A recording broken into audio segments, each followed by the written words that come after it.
and what's the name of the book again, and then what it's about. The name of the book is From Trial to Afflictions, more than one, because there were more than one afflictions. Yes. The book is talking about, actually, it's my life story, and I have to add in there that when that prophet told me, he said, tell your story, write the story. He said, and God said, tell your addiction. Now, see, I'm not going to tell the addiction because you have to get the book. You are listening to BeExposedRadio.com.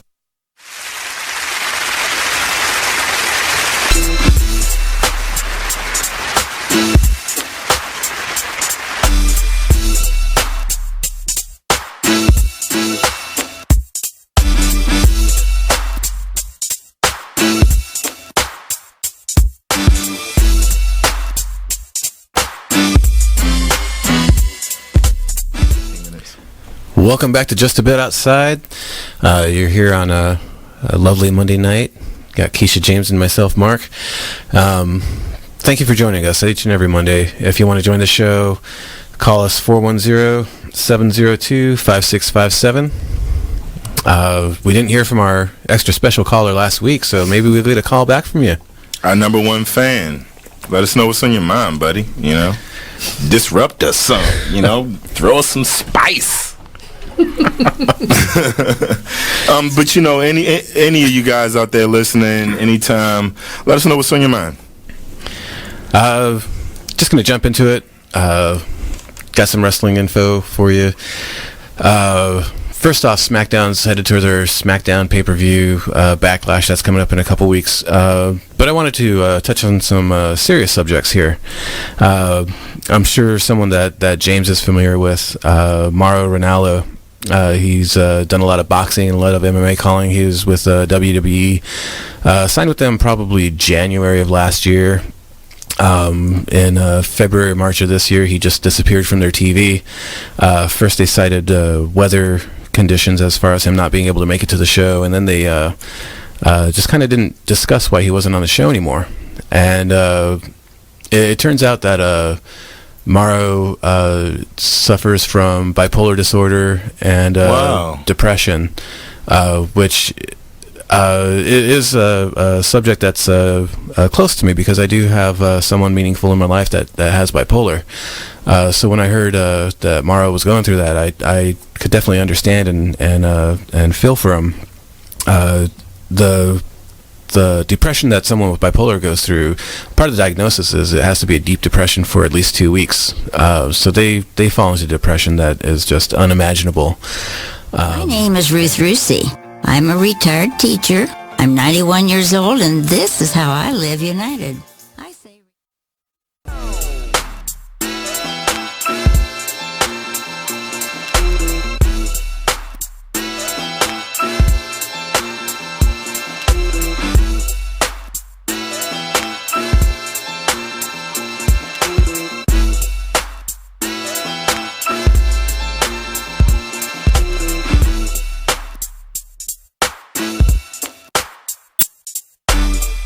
You are listening to BeExposedRadio.com.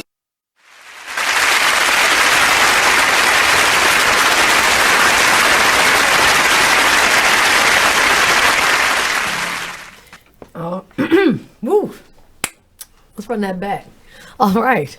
Once again, it's on. It is Just a Bit Outside sports show on BeExposedRadio.com. I am your host, Kescia. And across from me, I got my main man, Mark, in the building. What it do? All right, all right. We got a great show on the menu for today, you guys. We have a lot to talk about. We have a lot of awesome local stories.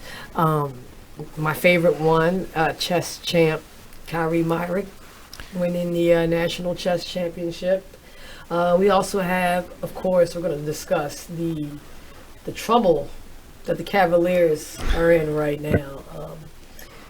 The huge hole that they've dug themselves into. We've also got some French Open stuff on the menu, and we have a special guest. How can I forget? Our special guest, Michael Roxie Johnson, who is a, yes. She is a local actress that's appearing in a play here in Baltimore, a play by the name of Bully. So we're really excited about that. Can't wait to get her on. So I don't know. You ready to get it going? Definitely. All right. Let's all do right. this. Let's talk about the local hero of the moment, Kyrie Marek, chess champ. Have you heard anything about that?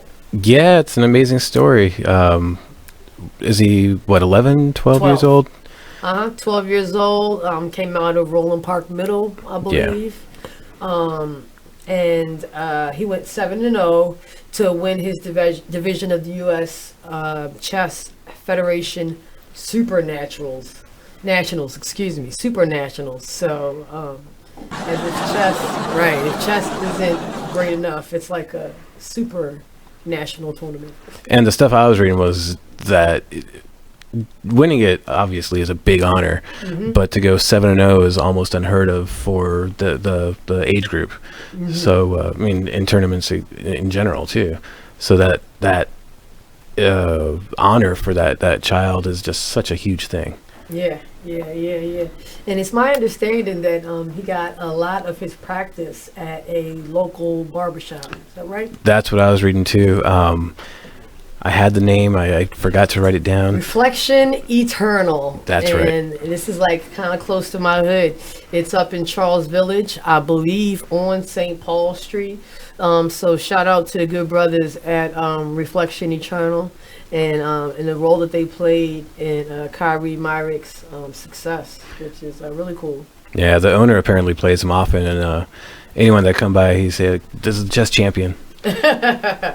Yeah, that's kind of like one of the traditional pastimes, I guess, that I've heard that go on in barbershops. A lot of trash talking, a lot of sports talking, and here and there some chess playing gets played every once in a while. So that's really cool. And Kyrie's been on a roll. He actually had a visit with the Orioles recently. Yeah. I believe it was before one of the games on over the weekend. He spent about an hour with the Orioles, and from what I understand, he played 5 games in 45 minutes. Probably won them all. Yes, he went 5-0. He was like a total sweep. He beat Manny Machado twice, I believe. Jonathan Schoop won twice, and Wayne Kirby. He even played Wayne Kirby, and they were joking about how they often play chess in the Orioles locker room, but of course, no one had seen, the caliber of this type of opponent, and just get your ass handed to you by a 12-year-old. It has to be a humbling experience. He kicked my ass, I can tell you that. Yeah. I've played some, but yeah. Like they say, you always have to be 5 steps ahead. Right. I'm a step ahead, maybe. I don't even know if I'm a step ahead. I'm still trying to digest what's going on, like, right now. Oh, man. So that's a nice feel-good story coming straight out of Baltimore. So shout out to Kyrie Marek, man. Well done. And repping Baltimore. It's really cool. Let's go to a statewide kind of level, I guess. University of Maryland men's lacrosse team. Our last show, you guys might not remember, but we've kind of alluded to them going to the championship, the NCAA men's lacrosse Division I championship, and they went up there in Foxborough, Massachusetts, at Gillette Stadium, where the home of the Booty Patriots. Nice, shots fired. That's what we do. Where they played number 3, Ohio State, which is also has a pretty good lacrosse program, from what I understand. That's what I've read too.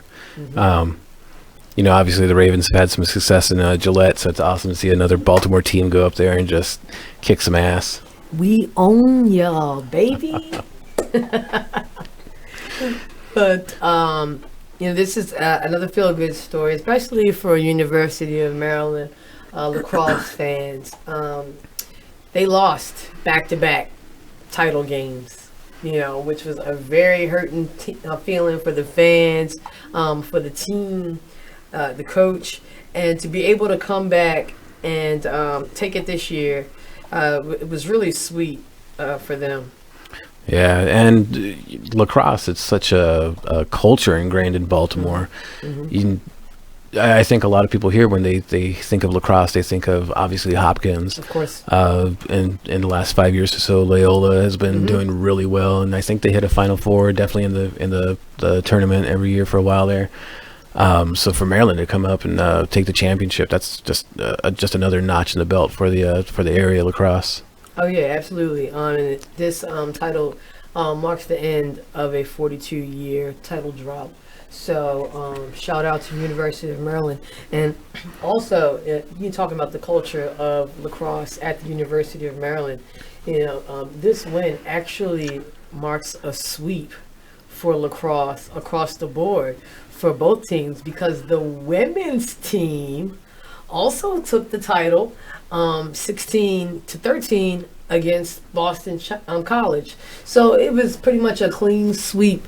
We took care of business as far as lacrosse was concerned at the University of Maryland, and that's pretty awesome. Definitely. Yeah, and very hard to do for both the men's and women's team to take a title in one particular sport. So shout out to the University of Maryland lacrosse program, and pretty sure we'll be looking to see more good things from them in the future.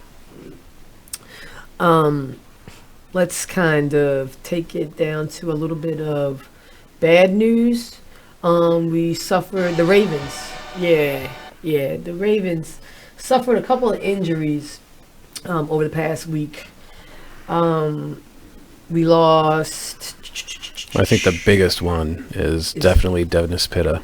Dennis Pitta. Okay, yeah. We also lost Tavon Young. Yeah. But let's go back to Dennis Pitta.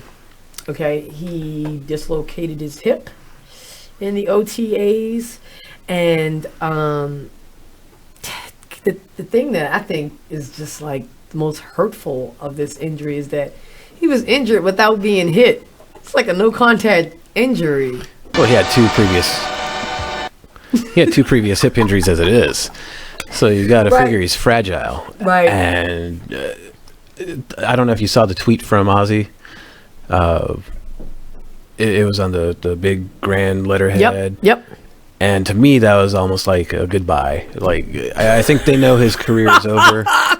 Not to say like, oh, we're through with you, but Right. third hip injury in 4 years. 5 years. 5 years out the season again. He's not coming back, and I would be very surprised if any other team takes a chance on him if it comes to that.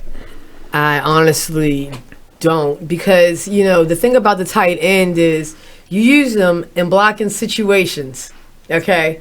And he just got injured, non-contact injuries. So basically, you were doing like a football move, or so, and as you said, very fragile. So you really want somebody who is durable. You want a durable tight end, because you need to have him in those blocking situations. So I think it's going to be really hard for the Ravens to get rid of Pitta, to shop him around, because you would have to, come up with a deal. It would have to be something else along with him. I mean, honestly speaking. Absolutely.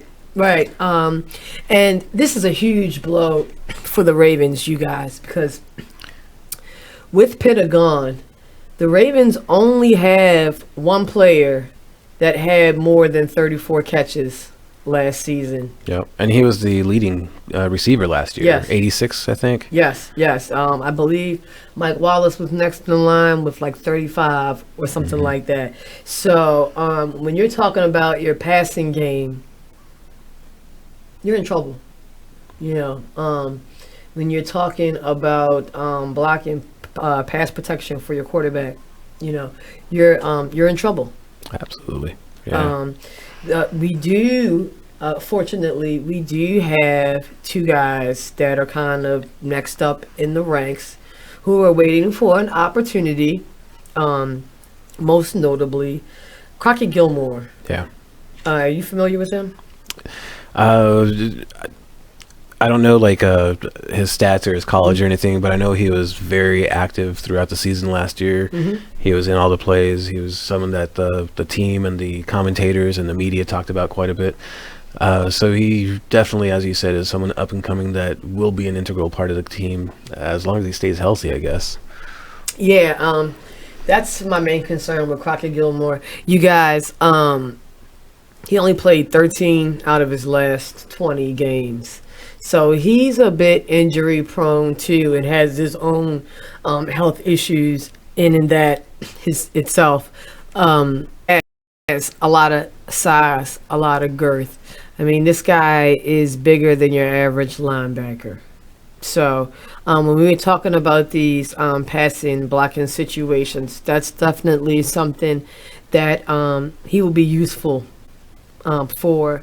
Last season, I believe he only had about 8 receptions, 1 touchdown, and I think like 70 some yards. Yeah. So it wasn't like a whole lot to write home about.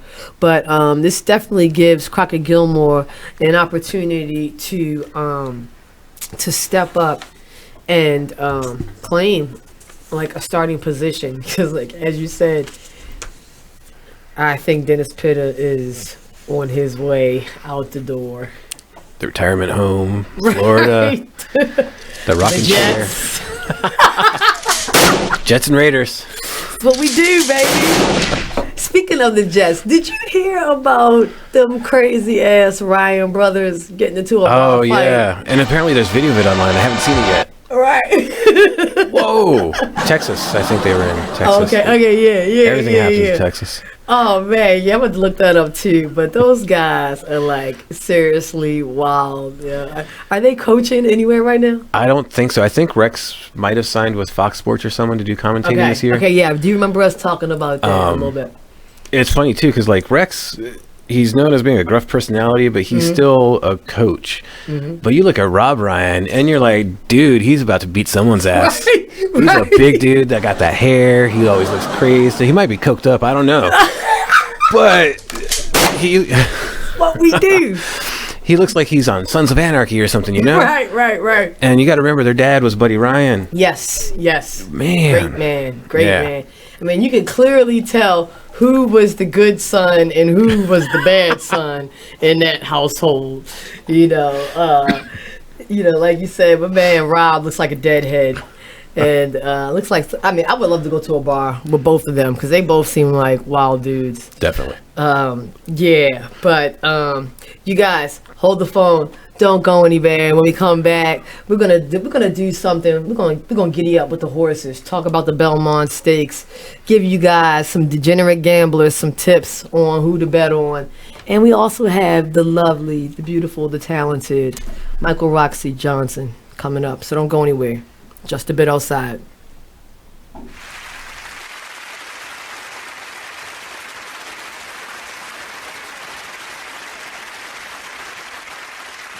So, Jacqueline. Yes, Mom? I wanted to talk to you about something and... Oh, wait. Hold on. I just got a text. Oh, there's another one. Wow. Busy me. So, anyway... Oh, wait, Mom. I just got a message. My friends keep commenting on my comment. Oh, there's another one. So many comments on my comment. Oh, I can't wait to watch TV tonight. Playoffs! Hey, guys, check out my new video game. Pew, pew. Wait. Mom, what? Huh? What? Hold What'd you say? Wait a second, what? This weekend, unplug. Take your family to the forest. There's nothing in the world like experiencing nature firsthand. Trees, paths, bluebirds, streams. Getting closer to nature can get you closer to your family. To find the forest nearest you, go to discovertheforest.org. Brought to you by the U.S. Forest Service and the Ad Council.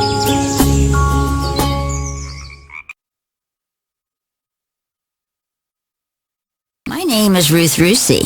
I'm a retired teacher. I'm 91 years old, and this is how I live United. I say retired, but not really. Once a week, I read books to children as part of United Way's education program. Reading to a child creates links between language and literacy. It creates a bond between grown-up and child, and believe it or not, it prepares them for a better academic future. Oh, we read about frogs and flies and pigs with wings, all sorts of juicy stuff. It's a joy to watch all those little faces. I figure I have the time and they have the need. And I've always believed that if we're not here to help each other, then what are we here for really? My name is Ruth Rusey. I help kids prepare to succeed in school. So I don't just wear the shirt, I live it.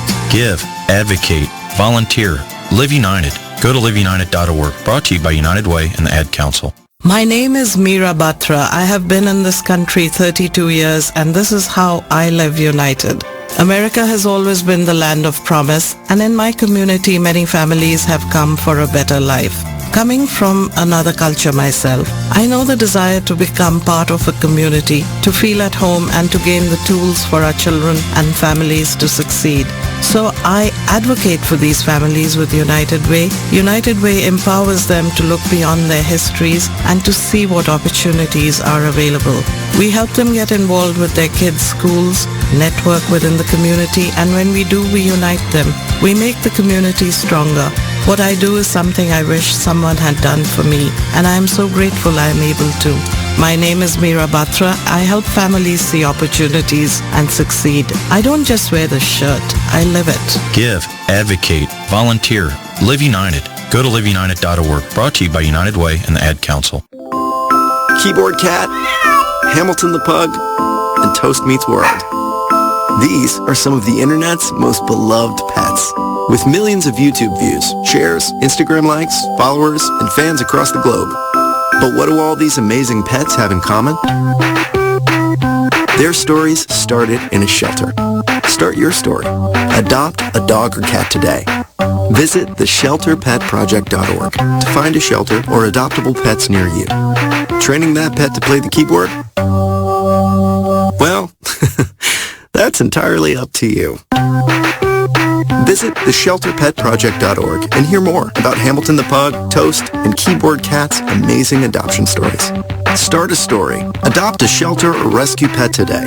Your perfect pet is just a click away at theshelterpetproject.org. On BeExposedRadio.com. So we're going to get a little bit into the album with Miss Amira and learn the basis of it, the Banji soul of it all.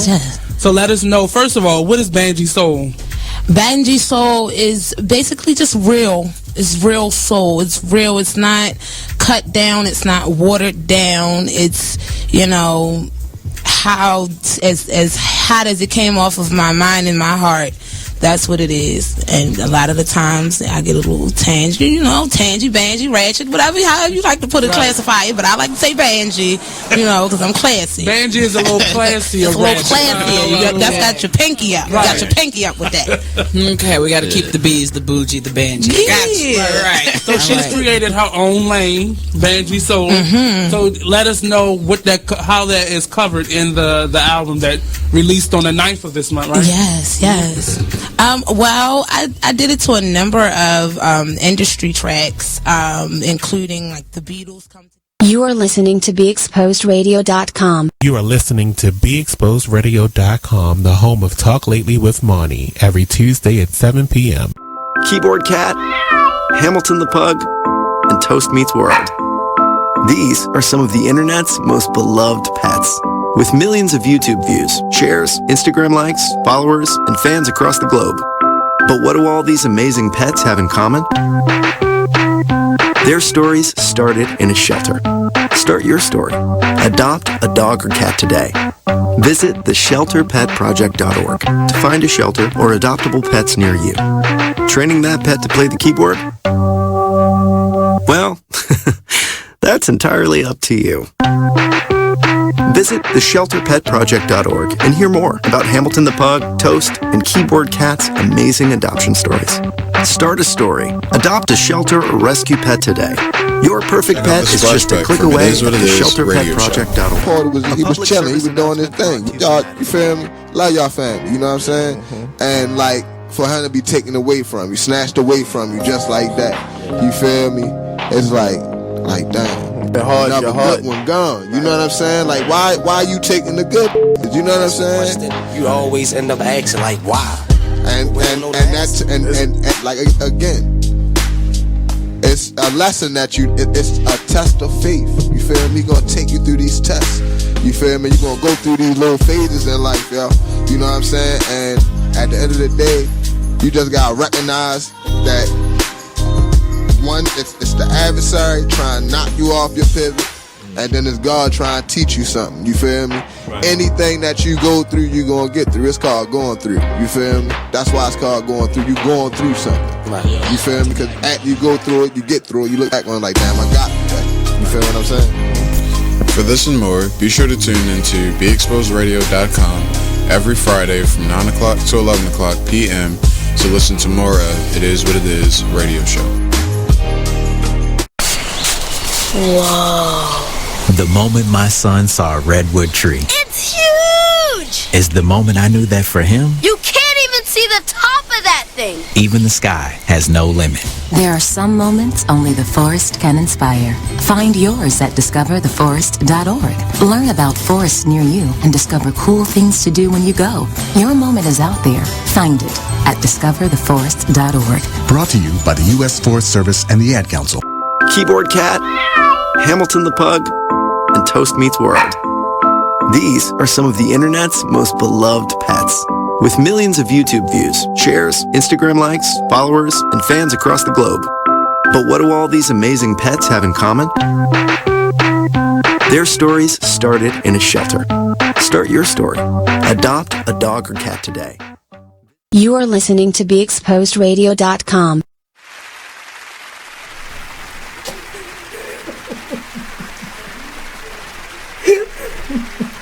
That's live. We live, baby. Welcome back to Just a Bit Outside. We're being silly.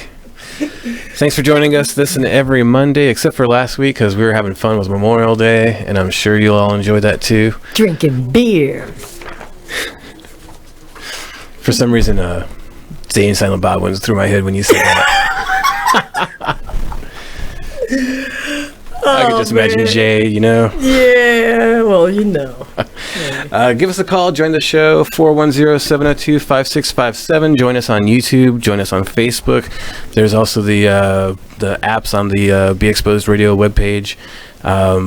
Give us a call. Watch us. Join the show. Do whatever you want.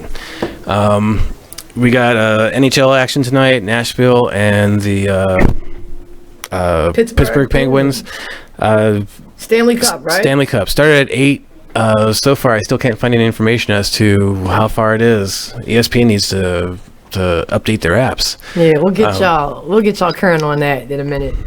College World Series is also going on. Florida's up 1-0 on Oklahoma. I'm kind of bummed this College World Series because Arizona usually does pretty well. They got knocked out in the first round. Yeah. Softball what's another too. one like Northwestern? I think so. Yeah. That also does pretty well normally. Got knocked out. Yeah. Yeah, it's good to see some fresh new faces up in there, though. Not at Arizona's expense. Right on. So, for our gambling junkies and horse racing enthusiasts, as promised, we were going to talk a little bit about the Belmont Stakes, which is the last leg of the Triple Crown, and it's in Elmont, New York. It's 1.5 miles long. 1.5 miles. Yep. Yeah, in horse terms, 12 furlongs. It's the longest of the Triple Crown races. Right. So, the folks with the Belmont, they've been presented with quite kind of a challenge this year because there is no possibility of any horse winning the Triple Crown because we had 2 different winners for Kentucky Derby and for the Preakness. But I feel like they've handled this pretty well because there's a lot of excitement going down on Saturday, apparently. They have 5 Grade 1 stakes races going on before the big race. To speak of 2, the Met Mile and the Ogden Phipps. And these purses are 7-figure purses, like the $1 million purses. So they're going to be featuring some pretty heavy hitter race horses and some popular choices. So we have a lot of favorites, of course. Classic Empire. I think Classic Empire is the favorite. The favorite overall. Right. What's really interesting too is there can't even be a horse that takes 2 legs of the Triple Crowns because neither the Preakness winner nor the Kentucky Derby winner will be in this race. Right. That was going to be my next question. What was up with what was that? Cloud computing and Always Dreaming. Right. So we have neither one of those in there, but I do believe Conquest Mo Money, which was the horse that I had picked for for the Preakness, that I think came in like last place or something like that. And Senior Investment are also a couple of names that I've been hearing buzzing around regarding the race on Saturday. Mark, do you have any horse that you are particularly interested in? I think obviously Classic Empire is the favorite, so I think everyone's looking at that. That's the one I'm looking at to win. But I just want to say the names of the horses involved in this one. Oh my gosh, dude. Yes. Like, I think the Preakness got gypped. There's a Irish War Cry. Man, Ooh. That's an awesome name. Ooh. Patch, Multiplier, Taproot. What's this one? Twisted Tom. That sounds like a beverage, Yeah, adult that beverage. sounds like a shot. Yeah. Something you get lit off of. We'll take 3 Twisted Toms. Right. I'm gonna go to the bar when I get off here tonight and be like, yo, give me one of them Twisted Toms. They're like, what the hell are you talking about? Twisted Iced Tea? What? Right. My horse, though, the one that I'm like really interested in, the name of it is Epicarus, which is another interesting name. This horse is actually a horse that was bred in Japan. Really? Yeah, and the interesting fun fact about foreign horses is that a foreign horse has not won the Belmont Stakes since 1990. I'm real big on stats, so that was very intriguing to me. But this particular horse has been bred from day one to race the Belmont. This is what I've been hearing. Wow. Yeah, so they said he's all about speed and stamina, which is what you need to win the Belmont. So from breeding, they had their eye only on the Belmont, not the Triple Crown? Yeah. That's interesting. They said from day one, they've had their eyes on the Belmont. This horse did not race in the Preakness or the Kentucky Derby. But there were a couple of prelim races up at Belmont, I think this past weekend, that he won, and he looked really strong. So, me personally, I'm putting my money on Epicarus and the folks over in Japan. So, arigato. And Mark's got his money on it. Are we going? Is Classic Empire the final answer? I'll go with the crowd favorite. Yeah. Yeah. No. Twisted Tom. Twisted Tom. I mean, like I said, I love the names. Hollywood Handsome, J Boys Echo. Right. Come on.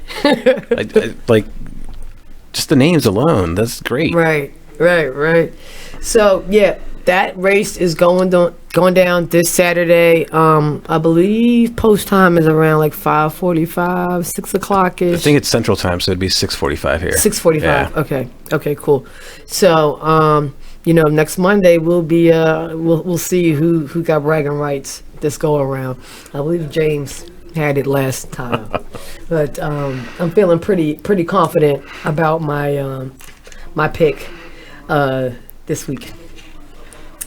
Moving right along, let's kind of talk baseball a little bit. Let's get into our way early predictions for the NL Cy Young. Who do you got? I feel like the NL Cy Young, it's a damn all-star game, dude. It's the all-star roster. I mean, these guys, the top 5 players. I hope we don't have the same person. No, actually, I went outside, just a bit outside.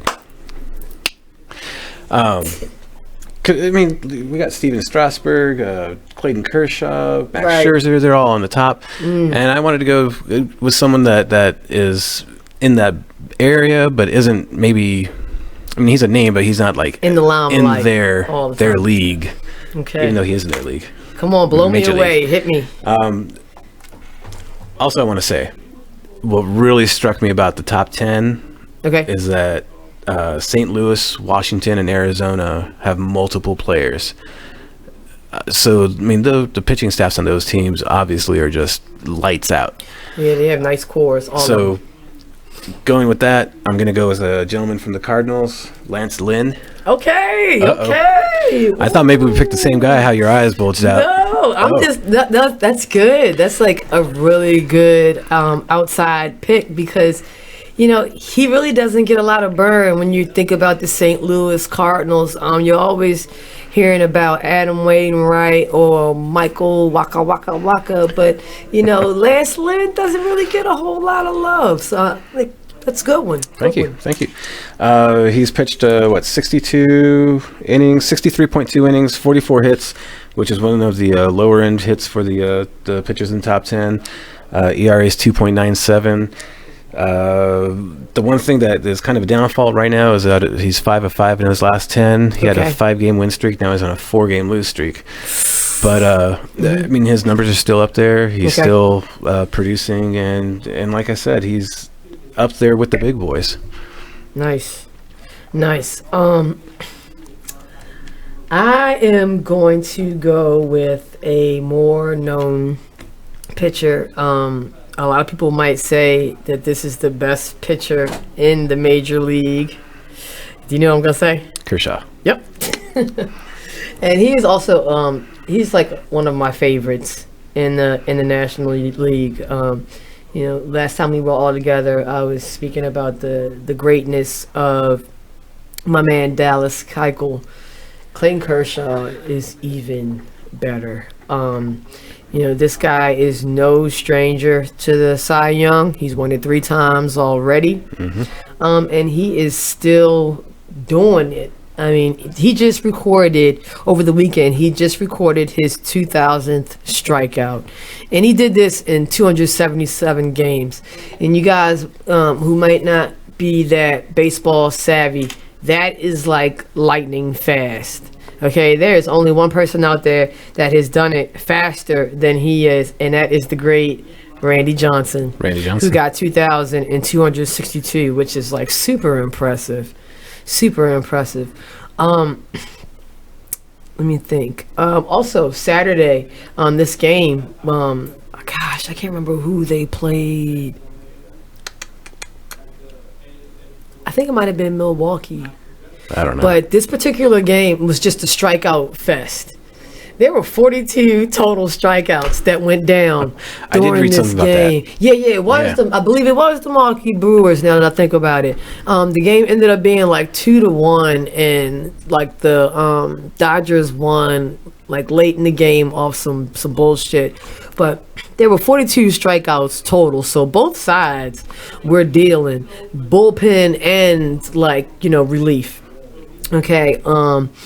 Clayton Kershaw finished with 14 Ks for the night, which was one shy for his career best of 15, which is just, I mean, that's just astonishing. I mean, if you think about it, it's almost like you striking out 2 batters every inning, almost. Yeah. 14. I mean, you think about it, it's 9 innings, potentially 27 batters total. So that's, to take care of half of that, it's just on your own. And he went the full 9 innings, right? I believe so. Yeah. I believe so. He's just been doing really well. And like I said, in 2017, he really has not missed a beat. He's 7-2 with a 2.28 ERA. He only has 1 loss on the road, which is something that you definitely want from your starter picture, from your ace. He is in first place in the National League in wins, ERA, and innings pitched. and he's also second in the National League with strikeouts. And to back up like all of his stats and his control and all of the awesomeness that he is, I think the best thing about Clayton Kershaw is that in a league that is riddled with Tommy John surgery, okay, Clayton Kershaw has gone on the DL one time since 2008, and that is just, it's amazing. It's phenomenal. Yeah, it is. It's phenomenal. I mean, we are currently dealing with the injury problem, ripping through our pitchers, and we see right now how important it is for you to have pitchers that are healthy, durable, keeping a good rotation, a consistent rotation, if you will. And this guy, he's just as durable as they come, and a pretty good reason. That's a pretty good reason and factor as to why he was the MVP last year. I'm one of those people that looks at the eras and say you can't really take someone now and say they're one of the best of all time, because the sports medicine and everything compared to 100 years ago, it's completely different. But I can look at Clayton Kershaw and say he is one of the best of all time. Yeah. I mean, they're already kicking it around. You know, they said if this guy would stop pitching today, he would still go to the Hall of Fame. Yep. So, in essence, when I guess he would say like he's in mid-level range as far as age. He's not really up there yet. He's still got a couple years of good pitching left in him. What is he, 29? Yeah, he's 29. He's 29. So at 29, he's already paid his dues. So, he's just absolutely phenomenal. And if you're a fan of pitching, he's just a joy to watch, because, I mean, this guy has got some nasty stuff. I'm telling you. So, shout out to Clayton Kershaw. Shout out to Lance Lynn on our NL super early Cy Young votes. Me and Mark. All right, we're going to keep this show going. We have a guest that we want to bring on. Put this right now? Okay. We'll slide over. Yeah. Got the beautiful, talented Michael Roxie Johnson. Roxie is fine. Michal. Oh my God. That's why Roxie is fine. All right, we're going to do Roxie. I don't know what to do with these. Let's get a round of applause for Roxie. Hey, y'all. All right. Welcome to the show. Thank you for having me. Okay. Y'all ready? You want to start it off? Kick off the interview? Me? Yeah, sure. First question. Knock it out. Let's see. You know what? While you do that, I'm going to hook up a little something for us. All right. You know what I'm doing? Are we on? Yeah, we're on. Oh, hey. Okay. Just wanted to make sure. Right, oh, right. No more forehead profile. That's why Kescia put that nothing over there. I know. I was like, what is up there? Couldn't wait, and then I forgot. Just like eye contact. Yes. Why don't you tell us a little bit about yourself? Kescia told us that you are an actor and that you have something coming up soon. Okay. Yes, I am an actress, and I'm from Baltimore, born and raised. I've been acting for about 5 years now, and I love it. I found it to be a passion of mine. Several passions. I'm a writer also. But yes, right now I'm in a show called Bully. It's a play by Amina Henry, a playwright out of New York. And it's being produced by Interrobang Theater Company up at the Strand. It opened last Thursday, and we have 12 more shows to go. No, 8. 8 more shows? Yeah, I'm tired.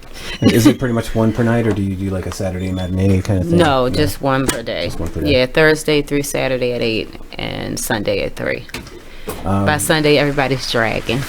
Like, oh, God. Do you have a quick synopsis for what Bully is about? Yes. Okay, so Bully is a play about 3 women, well, 6 women total, but 3 of them beat other women up.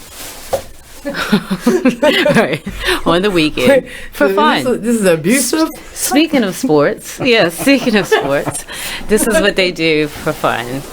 I am one of the women who gets beat up, if you can imagine. You know, my mother-in-law told me, I can't even imagine somebody beating you up. I was like, really, me either. But they snuck me, so that's the only way, you know, set well with me. But anyway, so I get beat up, and I think that I recognize one of the women in my exercise class, and then I plot my revenge. Wow. Yes. Oh. Myself, my friend, and another woman who also got beat up. So it's like a premeditated ass whipping. Yeah, they do. I mean, they don't know who they're going to beat up. They kind of just sit and decide, you know, who they're going to. I can't tell you everything, but they don't tell us everything. Yeah, they just sit and decide who they're going to beat up, snatch them off the street, throw them back out like trash. Okay. So I was trash number 1 in the playbill. Wow. But my character's name is Bree, and so they're the bullies and what we have deemed the Avengers.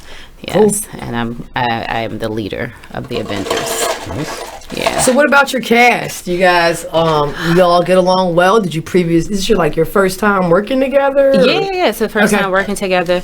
Most of us met at the callback. Okay.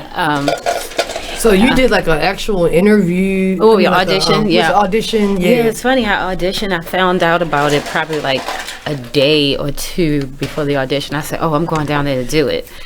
And hold on, I'm gonna be the mixologist real fast. So as she's going on, I'm gonna hook these drinks up. Don't mind the ice cubes clinking around in the red cups. That's nothing. So,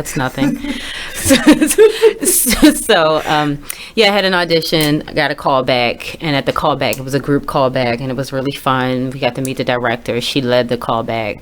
A lot of dancing and playing and stuff like that.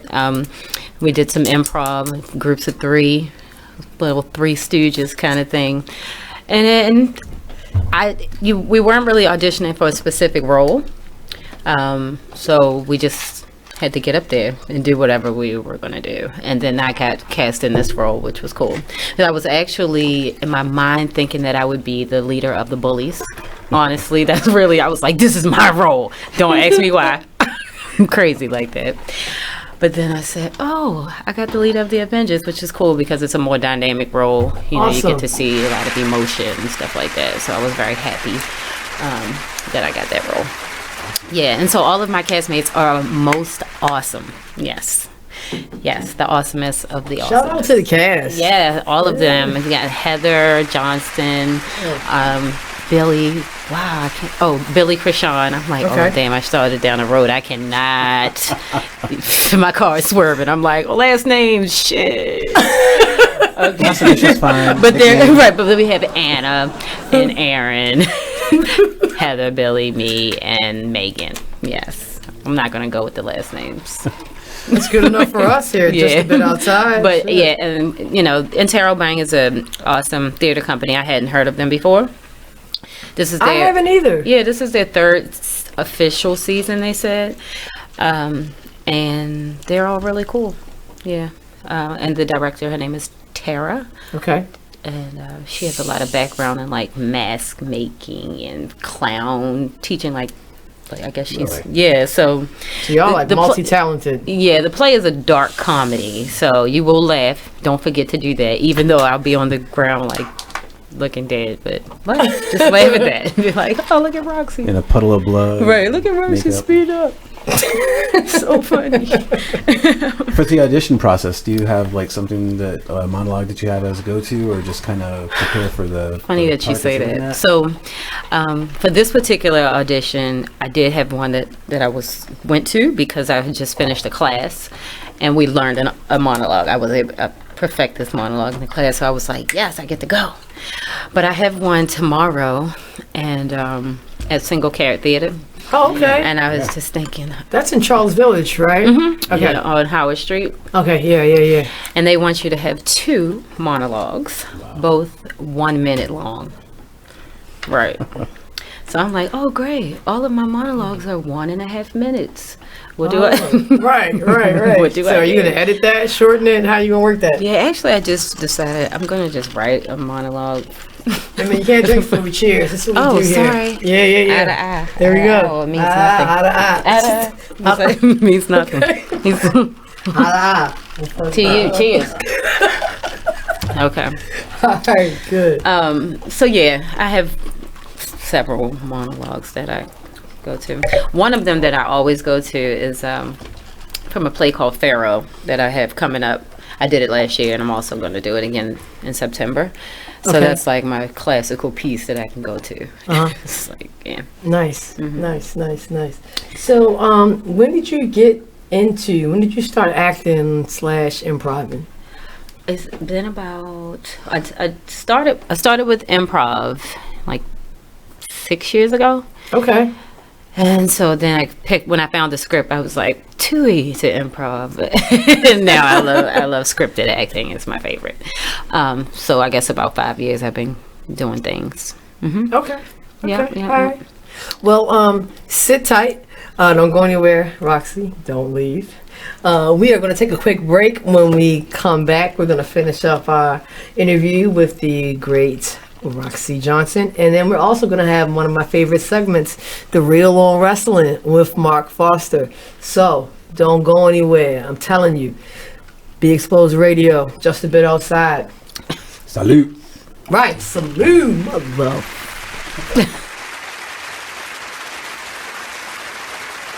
Hey everybody, check out what you missed on the one and only Be Inspired radio show. Now here's one little speech I'm going to give you before I get into the next article. Here's what I want to tell you. Still, fear is big business. Fear is big business. I'm not telling you not to be alarmed by what you're seeing.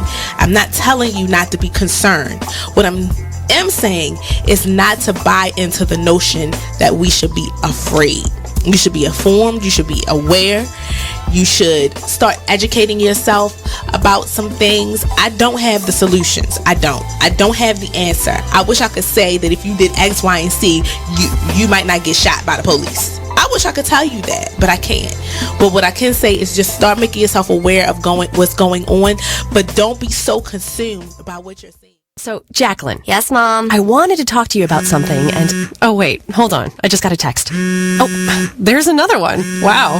Busy me. So, anyway... Oh, wait, Mom. I just got a message. My friends keep commenting on my comment. Oh, there's another one. So many comments on my comment. Oh, I can't wait to watch TV tonight. Playoffs! Hey, guys, check out my new video game. Pew, pew. Wait. Mom, what? Huh? What? Hold What'd you say? Wait a second, what? This weekend, unplug. Take your family to the forest. There's nothing in the world like experiencing nature firsthand. Trees, paths, bluebirds, streams. Getting closer to nature can get you closer to your family. To find the forest nearest you, go to discovertheforest.org. Brought to you by the U.S. Forest Service and the Ad Council. Free stuff for you just for listening to this station. Yo, we got your attention? Here's how it works. You click on the radio loyalty banner right now and sign up. Then you keep on listening like you already do. But now you earn points. Those points add up, and you can trade them in for cool stuff in the radio loyalty store. Earn more points by sharing your station with friends on Facebook and Twitter, answering surveys, and by using the apps in the New Players App Store. Pretty simple. Free stuff just for doing what you already do. Radio loyalty. Click the banner to join now. You are listening to BeExposedRadio.com. Sharpie around there too. Yeah, I don't know what happened to the Sharpie. Welcome back to Just a Bit Outside on Be Exposed Radio. We're here with Roxie. Hey. As always, give us a call, 410-702-5657. Obviously, you're tuned in with us on Facebook or on YouTube or one of the apps on the Be Exposed Radio website. We appreciate it.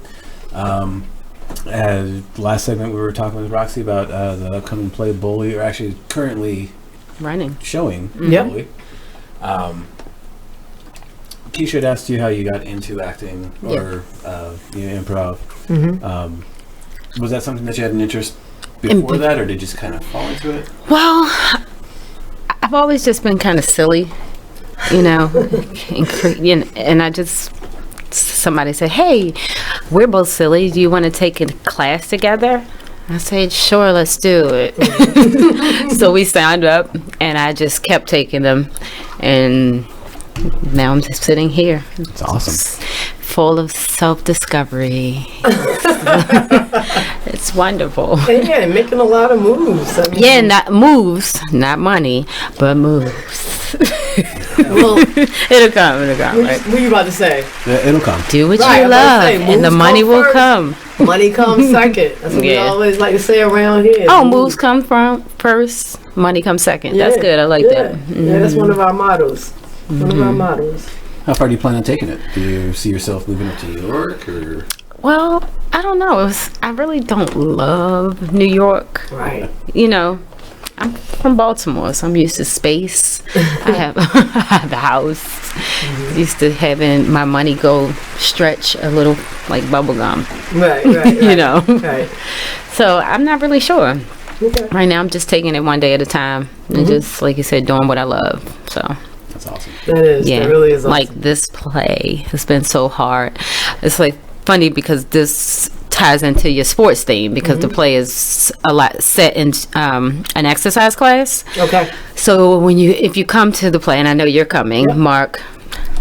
You coming? I'll try. Absolutely. I might be dragging Mark with me this weekend.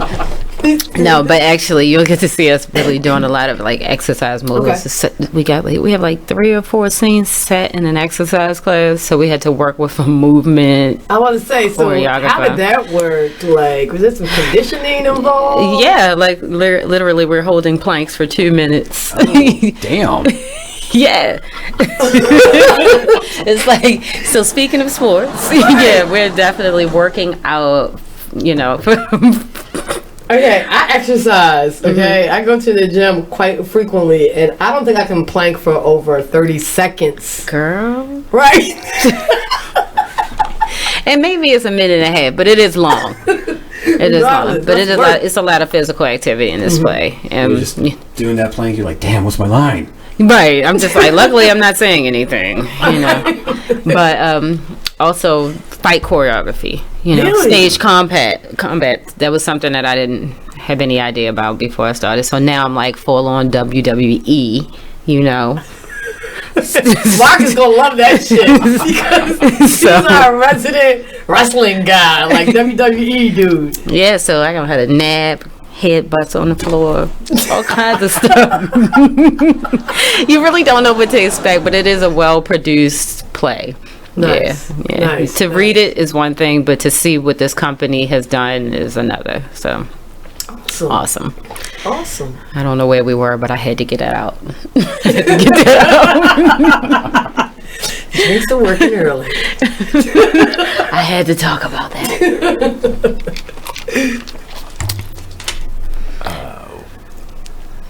What is A Million Me's? Oh.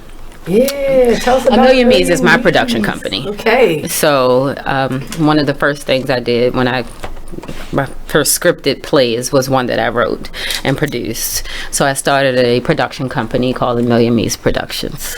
And that's about 5 years old. It'll be 5 years right now. It's 5 years old. Wow. Nice. Yeah, so I do a lot of self-production, which is cool because it's like I'm not sitting around waiting for somebody to say, you're the one. I'm like, I know I'm the one. So I'm gonna produce myself. That's nice. That's what's up. Yeah. And that's what it is. So I produce plays and a web series, sketch comedy web series on YouTube called The Defecation. Tell us about that. The Defecation. The Defecation. That is an interesting title. Yeah. I have to look that up. It's the shit. Yeah, it's comedy, right? Yeah, it's comedy. Yeah, okay. So it's basically like reminiscent of like Living Color. So I play a lot of different characters sometimes 2 per episode. And I did that in 2015. This was a lot of work, so I haven't continued just doing that. But it's still there on YouTube for eternity, and it's still funny forever. I told you she tripped. So it's there. Get you some defecation in your life. Get you some defecation in your life. I just had to say that. Speaking of defecation, I'm sure you can have a lot of new material with the current president. So, listen, let me tell you, you would think, but I don't think it's funny. I don't.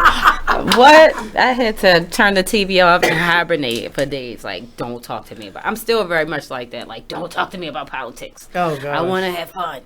Yeah, I'm at the bar to drink and have fun. Mark's our resident politician, expert too. Man, it's tough. I'm a man of the people, and family I have that are Republican, and I have a good friend who's decided to go round and round. Arturo. Arturo. Sometimes he does watch too. Hey, Arturo. And, look, sad face. He's a Trump troll. So yeah, that's fun. Yeah. Yeah. Well. Okay, so here we go. You know, this is like a sports show. So okay, I'm ready. So I'm just going to ask you, have you ever played any sports ever? Okay, I'm not ready. I was ready. It's trivia time. Honestly, I never played any organized sports. I had a best friend. A lot of my friends ran track. Okay. And I wanted to be around them, so I would go to track practice and work out with them. But I was really like just weak sauce, like I can't. I'm too scared to try out. Oh my God! Are you fast? Well, I am now. Okay. Like I am now. Like now, I'm like I can do anything. But back then, I was just like, And that's one thing about like acting and discovering like what I'm truly supposed to do. It just makes me a better person overall. But at 15, 16, 17, I was like, I can't do any of those things. I was just in my mind slowing myself down, trying to run down the track. Like, the track, I'm going to lose. Is one of the tougher.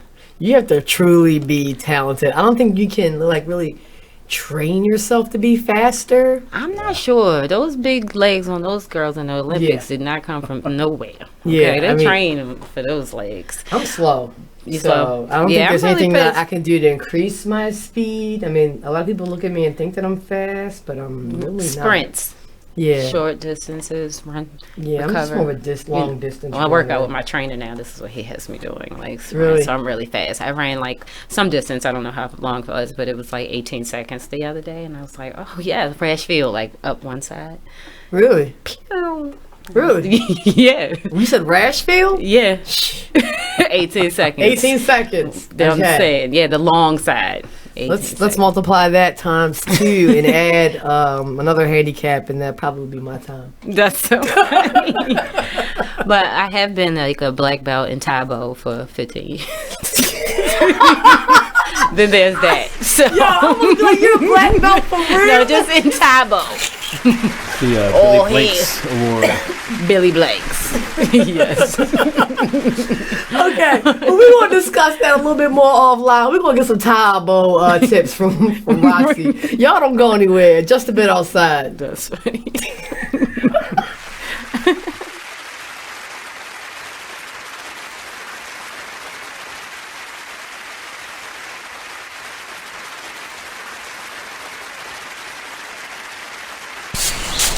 Whoa. The moment my son saw a redwood tree. It's huge! Is the moment I knew that for him, You can't even see the top of that thing! even the sky has no limit. There are some moments only the forest can inspire. Find yours at discovertheforest.org. Learn about forests near you and discover cool things to do when you go. Your moment is out there. Find it at discovertheforest.org. Brought to you by the U.S. Forest Service and the Ad Council. You are listening to BeExposedRadio.com, the home of Talk Lately with Monty, every Tuesday at 7 p.m. You use Tearless Baby Shampoo because it's gentle on your baby's eyes. You make sure his toys don't have any sharp edges. You always test the bath water to make sure it's not too hot. You taught her what to do when the smoke alarm goes off. You make sure she wears a helmet when she rides her bicycle. You put on his sunscreen, even when he's embarrassed his friends will see. You do so much to keep your child safe. But are you using the right car seat for your child? Is your child facing the right way in the car seat? Is the seat too big or too small? How do you know when it's time to move your child into the next type of seat? Car crashes are a leading killer of children ages 1 to 13. Protect your child's future at every stage of life. For information on the right seat for your child, visit safercar.gov/the-right-seat. That's safercar.gov/the-right-seat. A message from the National Highway Traffic Safety Administration and the Ad Council. Why is Connor having trouble focusing in school? Having trouble finding Connor's middle school? Would you like directions? No, why is Connor having trouble focusing in school? Finding lowest airfare to Istanbul. No, I'm tired of fighting with him over homework. Home walk restaurant. Need a review? No, I need help. He's very smart, but his mind wanders. He's disorganized. I think I understand. Oh, good. Finding best potatoes for French fries. No! Russet. Fingerling. Yukon Gold. Why don't you understand me? Sorry, I was trying to show how Connor feels every day. Frustrating, isn't it? Redirecting to understood.org. For the 1 in 5 kids with learning and attention issues, this is what life can feel like. Explore understood.org, a free online resource about learning and attention issues, designed to help your child thrive in school and in life. Understood.org, because understanding is everything. Brought to you by understood.org and the Ad Council. You are listening to BeExposedRadio.com.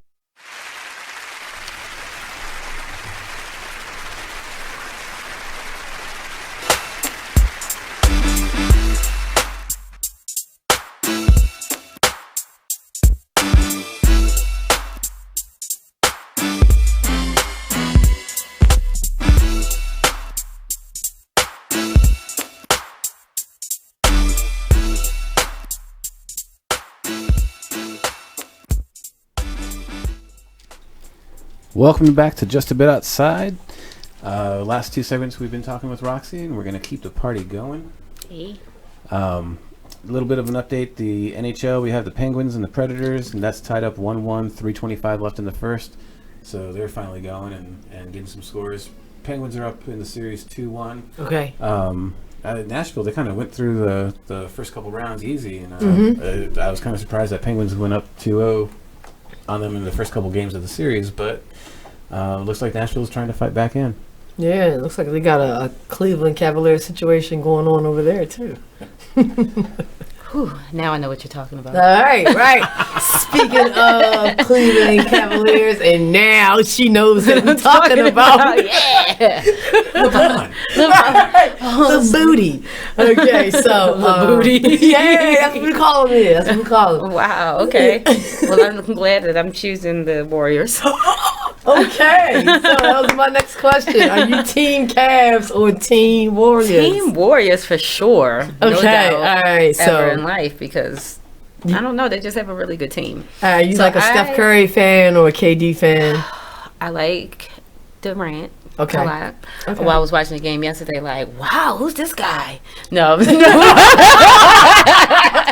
but he did have a really good game yesterday. I was like, he is tall, coming out of nowhere, getting the rebounds. I was like, looks like Dennis Rodman on the rebounds right now. It was crazy. But I really love Steph Curry because he's really so cute. And Klay Thompson.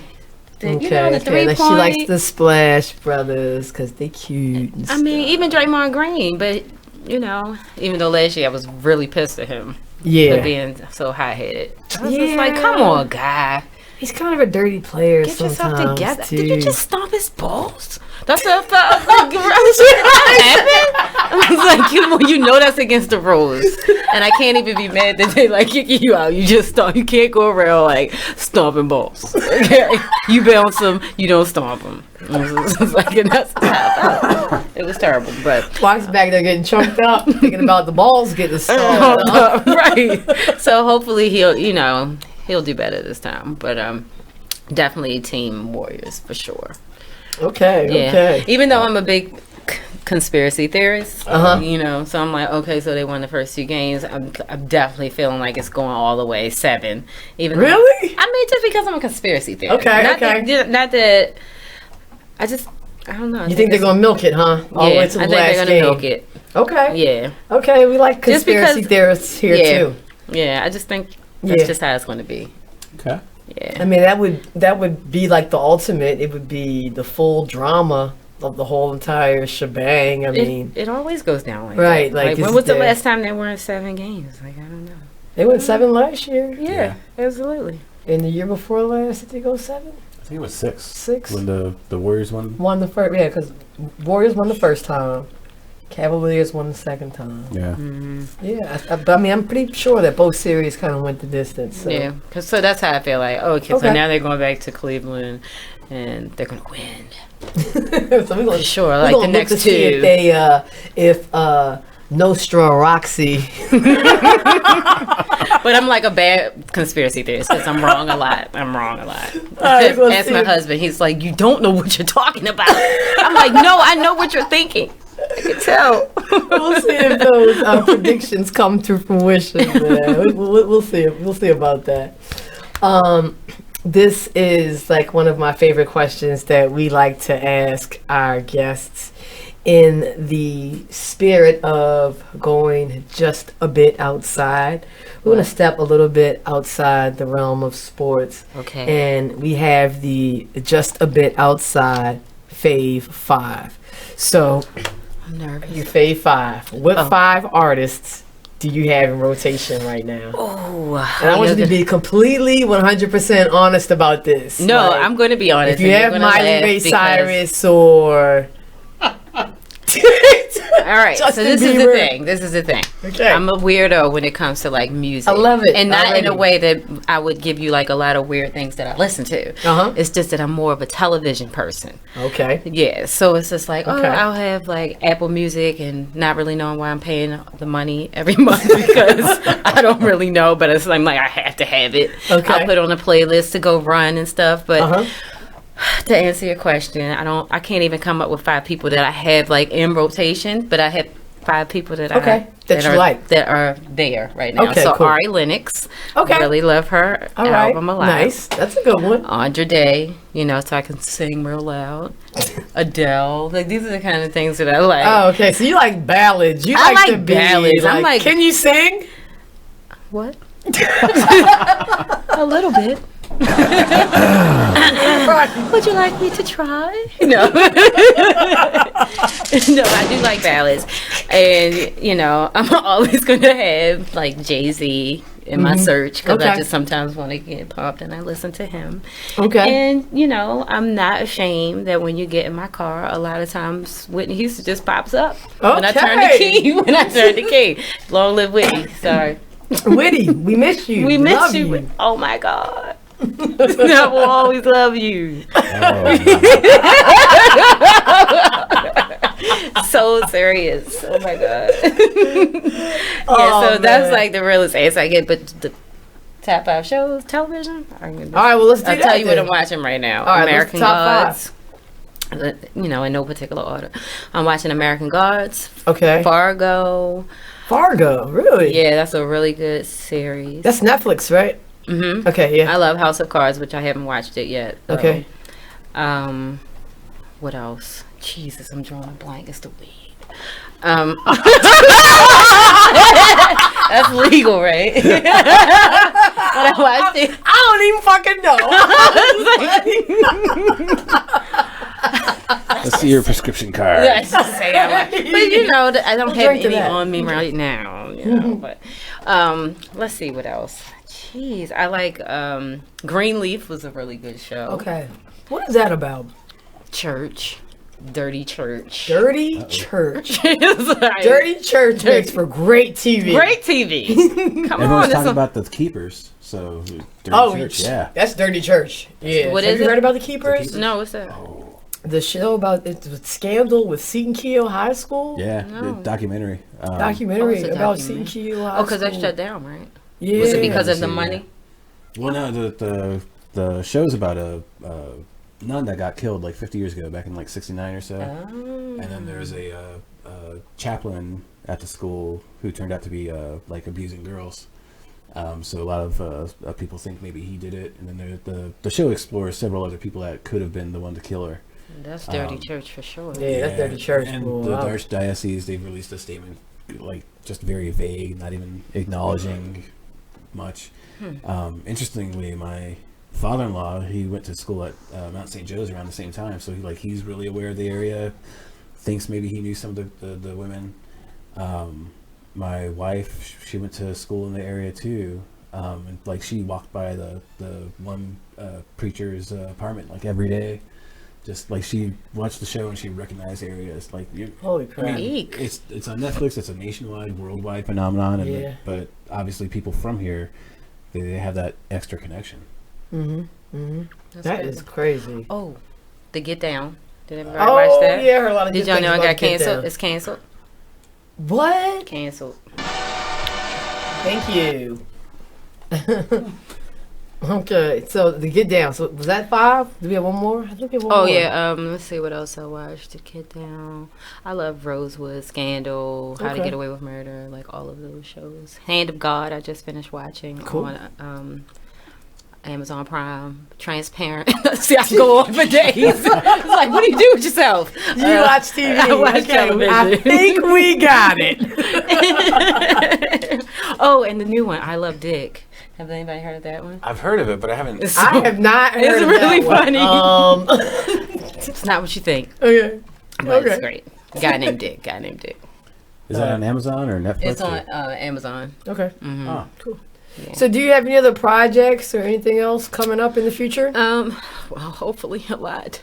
But but Pharaoh is the next thing for sure that I know I'm doing. It's going to be a theater project produced by Million Me's Productions. That's her. And that's me. And it's going to be September 8th through the 10th. Yes. And it's about an Egyptian female king and her rise to power. Nice. Yeah. She's badass. So is this a one-woman show? Or it was written as a full play, and then the playwright decided to just condense it because it was a lot to produce. Okay. So now it's kind of pushed as a one-woman show, but it's technically a couple other people show up in it. So this time I was like, look, can we not call it a one-woman show, just because I don't want to confuse people when they show up and like, well, where these people come from? I was like, I'm every woman. So is it more of like a one act? But no, it's like it's about an hour and a half show, but it is me 90% of the time. So it could be like, a 90% woman show, like that. But that's what's coming up, and I hope everybody can come out and see that, because I need to start advertising for that. There it is. Technical difficulties. Right. We out. That's it. That's my little goofy laugh. So yeah, we're just gonna keep What going. happened? I have no clue. Like, I think we're getting we got a little feedback going in. What's happening? I'm so nervous. Did I break it? No, you didn't break it. I'm just gonna listen to that. Throw that motherfucker. Okay. All right. So yeah, Million Me's. Pharaoh is coming up. We got Bully going on right now. Right. Could you give us that information again? Yeah, okay. So Bully playing at the Strand Theater on Harford Road. I don't know the exact address. Who is this competing with me? I don't know the exact address, but it's running next Thursday through Sunday, and then the following week is through the 18th. Oh. It's like... What is that? There you go. That's it.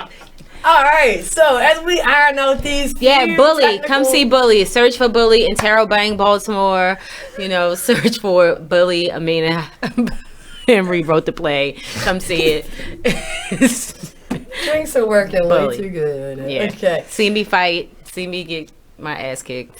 See all of that. I think that just about does it. We're finished geeking up with Roxie and the rest of the Just a Bit Outside gang. Don't go anywhere. When we come back, we're going to discuss some wrestling, some NBA action. So stick around. All right, just a bit outside. This one, wrestling and contribution.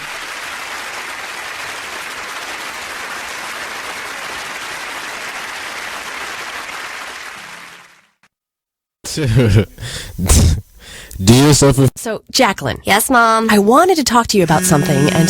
Oh, wait. Hold on. I just got a text. Oh, there's another one. Wow. Busy me. So, anyway... Oh, wait, Mom. I just got a message. My friends keep commenting on my comment. Oh, there's another one. So many comments on my comment.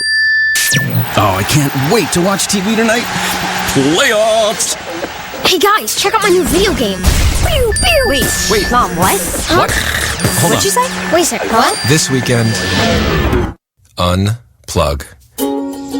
Take your family to the forest. There's nothing in the world like experiencing nature firsthand. Trees, paths, bluebirds, streams. Getting closer to nature can get you closer to your family. To find the forest nearest you, go to discovertheforest.org. Brought to you by the U.S. Forest Service and the Ad Council. Free stuff for you just for listening to this station. Yo, we got your attention?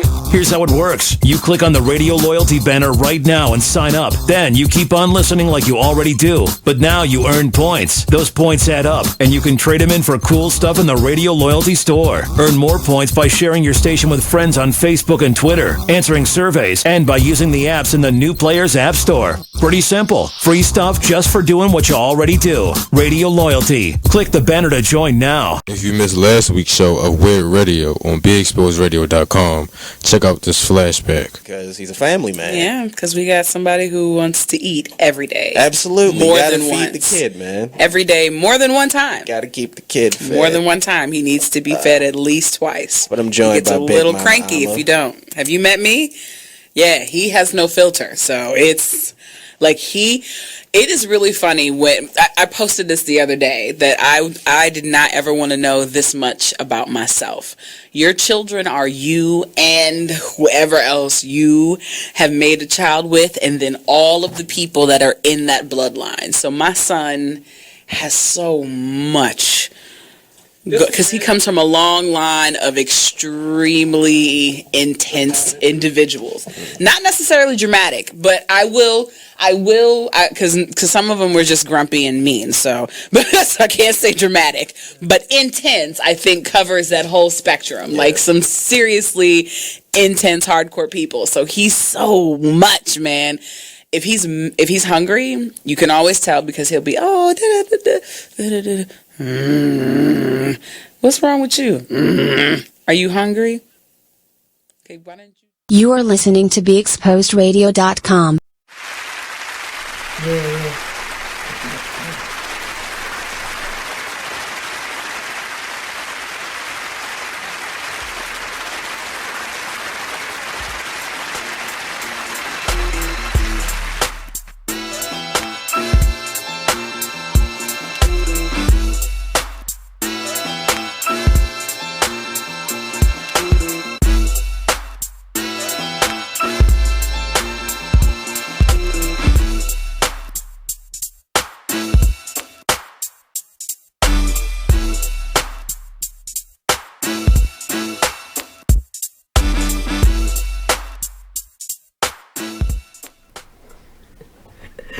Welcome back, you guys. Just a bit outside, BeExposedRadio.com. I want to give a couple shout outs. We want to shout out Mark's dad, Mr. Ken Foster. Thanks for tuning in tonight. Monty, our station manager, the man, the big guy. Monty, what's up? Monty likes American Gods. I keep hearing about this American Gods show. I've heard it. I haven't seen it. Right, I keep hearing about it, so we might have to check that out and discuss that a little bit. Yeah, Definitely. Yeah, absolutely. As we're giving out shout-outs, I just want to give a really big happy birthday shout-out to my friend Sarah, one of my oldest, dearest friends, over 20 years. Sarah Ives. I threw out your last name out in California. Oh, he went government on you. Sarah, happy birthday, baby. On the West Coast. Yep. All right. Well, since you've already kind of started, let's go ahead and do that Real On Wrestling, one of my favorite segments of the night. All right, Real On Wrestling. WWE, they were actually here. Yes, Baltimore City, Extreme Rules. Yes. Raw pay-per-view was right here at the Royal Farms Arena. Unfortunately, I didn't get to go. I love going to the shows. I heard it was hype, though. Yeah, it was a pretty good show. What I watched, I was so exhausted yesterday. Took my kids to the pool that I passed out before it was over. But that's the good thing about having the WWE Network. You can go on. I can go on my phone right now, turn it on, start watching it. I can turn it on in 2 weeks. Kind of just like us. Yeah. You can watch us whenever you want to. Stuff. So yeah, they had a really good show. I think in the last year, WWE's been making some moves that a lot of people didn't expect them to make. Making main eventers out of people that traditionally wouldn't be main eventers. Taking chances, taking risks, and there's nothing wrong with that. To open the show, they had The Miz. I don't know if you remember Mike Mizanin from the Real World New York. Oh, yeah. Long time ago. He's a wrestler now. He goes by The Miz. Back on the Real World, he was like a fan of wrestling, and he always said my character would be The Miz. And he won his 7th Intercontinental Championship, beating Dean Ambrose. And of course, with the name Extreme Rules, every match has to have like a extreme component. The extreme stipulation here was that Dean Ambrose could lose the title on a disqualification. And it seemed really likely that would happen, given the storyline or whatever. And The Miz had his wife slap himself trying to get Dean Ambrose disqualified. The ref didn't do it. The Miz pushed Dean Ambrose into the ref, trying to make the ref think that Dean Ambrose attacked him, trying to get Dean Ambrose disqualified to lose the title. And I'm like, that's how they're going to go out. But no, The Miz pinned Dean Ambrose clean. It changed hands on a pinfall, which that's the best way to have a title change hands. You don't want some crappy DQ title change. Second match of the night, one of my favorite female performers, Sasha Banks, she teamed up with a gentleman by the name of Rich Swann, who is a hometown boy, born and raised in Baltimore. Nice. I'm trying to do some research on Swan because he does have a really interesting story. So I do want to feature him on a future show, but he is from Baltimore. Absolutely. And him and Sasha Banks, they won their match against, let's see, who was it? Noam Dar and Alicia Fox. Okay. Swan and Dar are both cruiserweights, so they're smaller guys that do the crazy flips and everything. I think some people expected it, kind of a shock, but the Hardy Boys lost their tag team championships last night to Sheamus and Cesaro in a steel cage match. Let's see, we had Neville defeating Austin Aries for the Cruiserweight Championship, which Neville, he's been champion for a while. Austin Aries, he came in with a lot of hype, and it seemed like he was about to win the title. Seemed like it would be time for him to. So I'm kind of surprised they didn't pull the trigger on that. And it'd be interesting to see where Austin Aries goes for now. He is in the Cruiserweight division. They wanted his name there to make the Cruiserweight division more. But he has been a world champion in other places, TNA to be specific. The guy is talented, he's charismatic, and he can be with the big boys, so it'd be interesting to see if they take him out of that cruiserweight area and put him into the main area. Dig it. And then the main event was a 5-way match for the number 1 contendership. The winner goes on to face Brock Lesnar at the next show. Nice. And you got Roman Reigns, who has kind of been pushed as the face of the company lately. I think he was the major favorite. You got Seth Rollins, who's a former champion, who really, his championship run was phenomenal, and I'd say he's a favorite of the fans, whether he's good or bad. Bray Wyatt, who just came off of a championship run. Finn Balor, who's a huge fan favorite, Irish dude, and just an awesome performer. None of those guys won. They're all former champions. They didn't get the job done. The guy that came out was Samoa Joe. Okay. Samoa Joe, also a former champion in TNA. So he's pretty much like an underdog. Underdog, as far as WWE goes, yeah, Okay. because they tend to not push forward guys that made their name other places. But Samoa Joe, he makes Finn Balor tap out to his coquina clutch submission maneuver. Nice. Samoa Joe, he's a badass, and I'm happy to see. My biggest fear is now he's going to go up against Brock Lesnar. It's not at a main pay-per-view like SummerSlam or WrestleMania or something like that, so I'm thinking he's going to get his ass kicked. But we'll see. And as far as that next pay-per-view, man, I do not know what WWE is thinking with their pay-per-view names. This next show, I'm not kidding. The next Raw pay-per-view, I should say, is called Great Balls of Fire.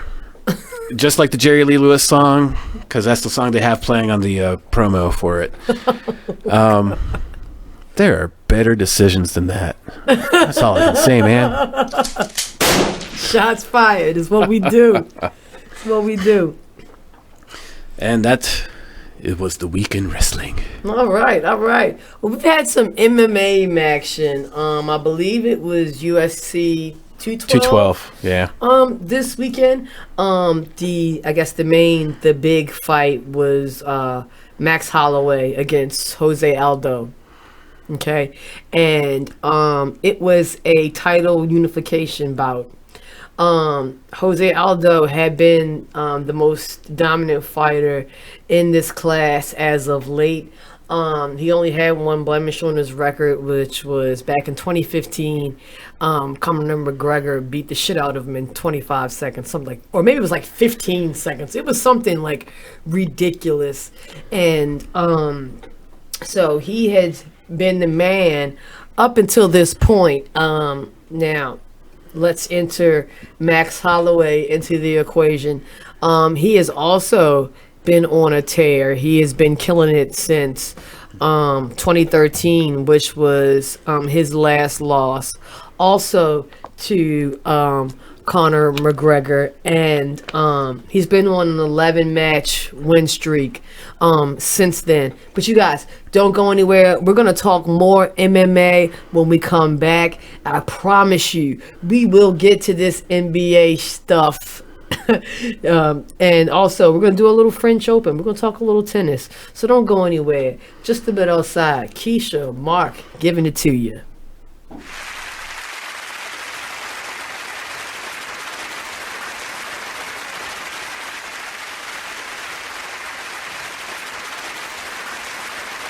You are listening to BeExposedRadio.com, the home of Talk Lately with Monty, every Tuesday at 7 p.m. Only in the forest can you see this. But nothing beats the moment you see that. Cool! That's your child's eyes opening up to a world of possibilities. There are some moments only the forest can inspire. Find yours at discovertheforest.org. Learn about forests near you and discover cool things to do when you go. And you might just see this.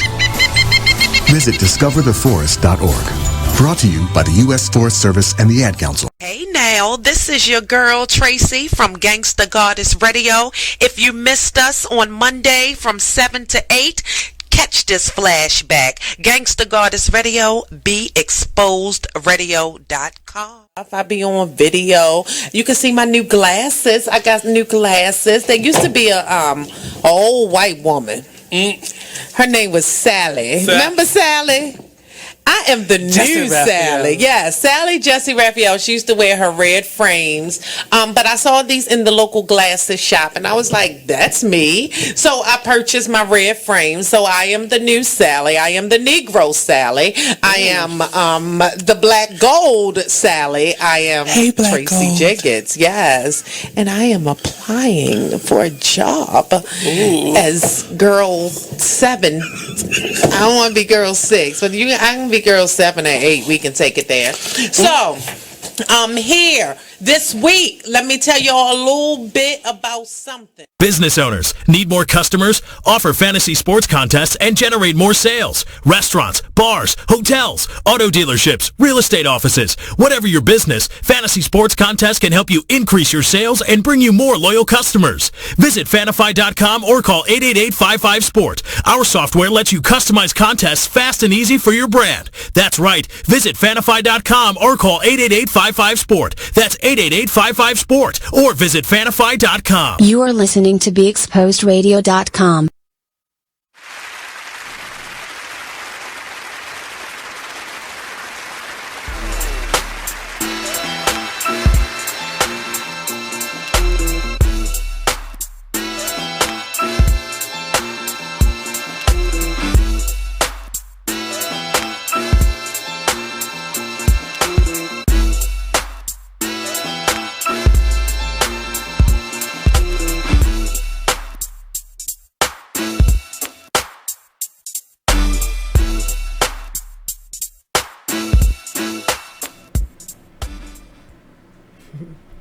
Welcome back, guys. Welcome back. Let's do a couple quick shout outs. I want to shout out my homegirl, Jada Baker. Jada, what's up, baby? I see you. Yes, that is me on your timeline. Come back next Monday, every Monday. Tell your friends, tell their friends, for real. And my homeboy, fellow Be Exposed radio person, Rebel Radford. What's up, dude? Thank you for supporting, and we'll check you out on your show, too. Yes, so when we left off, we were talking about the MMA.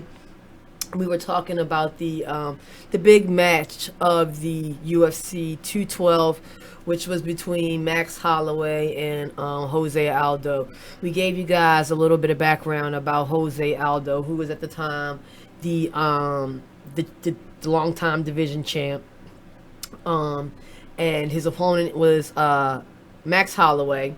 When we left off, I was saying that he had been on an 11-match win streak dating back to 2013, which was when he last lost against the Conor McGregor. And he's been having some pretty significant matches. Most notable wins over Cub Swanson and Anthony Pettis. Excuse me. So the match it was a bit of a roller coaster match because Jose Aldo was pretty much in cruise control in the first round. He was kind of like setting the tone, being the dominant fighter. But in the second round, Max Holloway really switched gears and kicked it up a little bit and ended up defeating Jose Aldo in the third round. This Max Holloway, it's kind of like a new day for the weight class because Jose Aldo had been dominating for so long. Max Holloway says that this is a new day. It's a new era. It's time for a new face. And he has, brought his A game with the trash talking. He has self-proclaimed himself Mr. Clean Out. He said he wants to clean out the whole entire weight class. Yeah, he's not in a rush to change weight classes or anything. He says he wants to fight everybody in this group, and he will defeat everybody in this group. And when it's all said and done, he's going to be Mr. Clean Out. What do you think about that? That's some trash talk. That's right. Yeah. I mean, it's the UFC. You got a better damn vodka. You gotta be able to back up those words, and if you're carrying the belt, obviously you got something to stand behind. But MMA is something a guy could win 3 bouts and then lose. We were talking about before, the heavyweights. Talked about it a couple weeks ago. No heavyweights defended the belt 3 times in a row.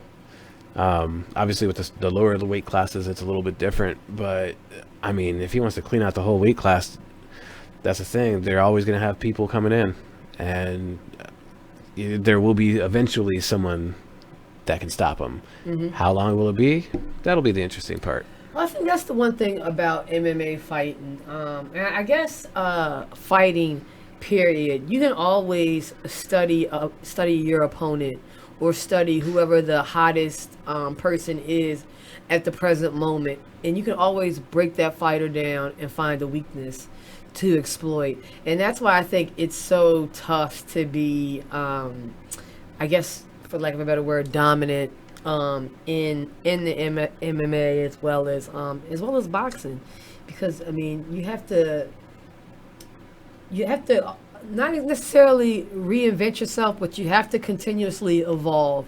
You can't be like a one-trick pony per se, because once that weakness is found out, it's exploited. It's exploited. So we'll see if Max Holloway can back up these words. I mean, those were big boy words that definitely he was talking. Now let me ask you, Mark, maybe you'll be able to help me out with this. Unification bout. What does that mean? As far as this fight was a unification bout? Yeah. Does that mean like 2 different titles? 2 different titles. A lot of times in the UFC, if the champion's injured, they'll do an interim championship. Okay. Two fighters the top two contenders will fight it out and become the interim champion until that champion can come back. Okay. And I'm not entirely sure that was the case here, but it's happened quite a bit of times. I'm not a fan of interim champions. Yeah, the champion, if they're injured, they need to fight. But these guys are talented. If you don't need to put an interim championship on the line just to make the bout better. It's the UFC. People are paying for the UFC. Right, they expect good matches. Call it a number one contendership or something. Mm-hmm. I think they just like the idea of having a champion. But, I guess it also sells to say we have our interim champion and the returning champion, title unification. Mm-hmm. Yeah.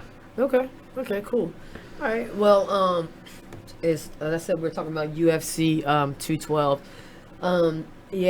We just talked about the main event, but the undercard was really interesting over the weekend. The first matchup I want to talk about is Claudia Gadelha.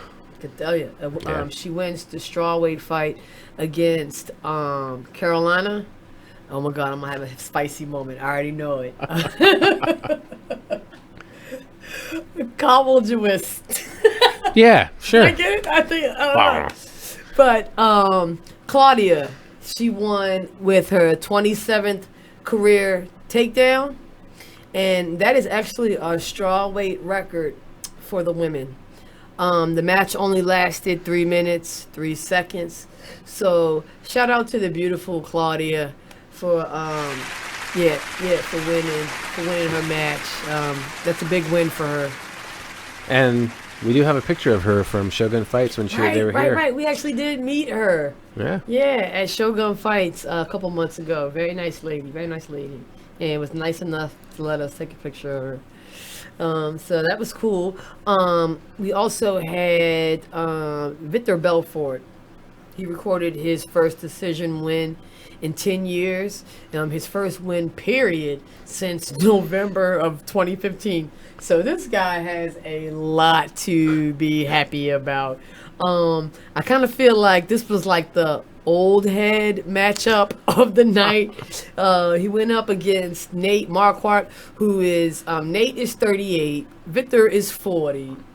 So between the two of them, we got 78 years on the mat, and they were just having their seasoned veteran matchup, and this came down to a very narrow decision win for Victor Belfort.